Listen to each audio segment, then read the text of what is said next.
അവർ പറയും stop burning crackers on Diwali. അതെനിക്ക് മനസ്സിലാവും, അത് അന്തരീക്ഷം പോലിട്ടാക്കും, ഭയങ്കര നോയ്സാണ്, അറ്റ്ലാസ്റ്റ് അതെല്ലാം വേസ്റ്റ് ആണ്. ബട്ട് ടെൽ മീ, എങ്ങനെയാണ് ഒരു കോമൺ മാനിനോട് അവൻ്റെ ജീവിതത്തിൽ കിട്ടുന്ന ആകെ ഒരു ബ്രേക്ക് സെലിബ്രേറ്റ് ചെയ്യില്ലെന്ന് പറയുന്നത്? ഇന്ത്യയിലെ റോഡുകളൊന്നും ഒന്ന് മോർണിംഗ് വാക്ക് നടത്താനോ ഓടിപ്പോവാനോ സൗകര്യമുള്ളതല്ല. അതൊരു വുമണിനെ സംബന്ധിച്ച് രാത്രി വെളിയിറങ്ങാനും ഒരു ഐസ്ക്രീം കഴിച്ച് എൻജോയ് ചെയ്യാനും സേഫല്ല.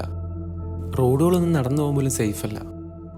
എവിടെയും ഒരു പാർക്കില്ല, കപ്പിൾസിന് സ്വസ്ഥമായി ആരും ഉപദ്രവിക്കില്ല എന്നൊരു വിശ്വാസത്തോടെ ഇരിക്കാൻ പറ്റിയ നഗരങ്ങൾ ജീവിക്കാൻ അനുയോജ്യമല്ല.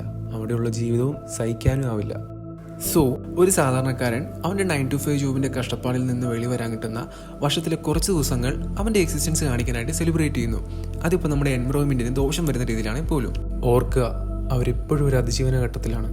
ഒരു രാജ്യം അവിടുത്തെ ആളുകളെ പറ്റി ചിന്തിക്കാത്തിടത്തോളം ഒരിക്കലും നമുക്ക് അവിടുത്തെ ആൾക്കാരെ കൊണ്ട് ആ രാജ്യത്തിന് വേണ്ടി ചിന്തിപ്പിക്കാൻ കഴിയില്ല.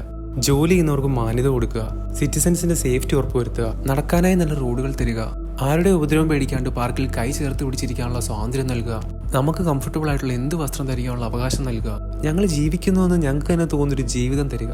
അത് എങ്കിൽ ദിവാലിക്ക് മാത്രമല്ല, ഞങ്ങൾ ഞങ്ങളുടെ ജീവിതം എന്നും സെലിബ്രേറ്റ് ചെയ്യും.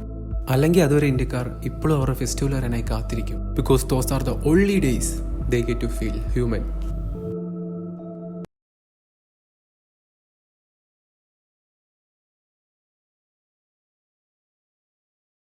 Because those are the only days they get to feel human.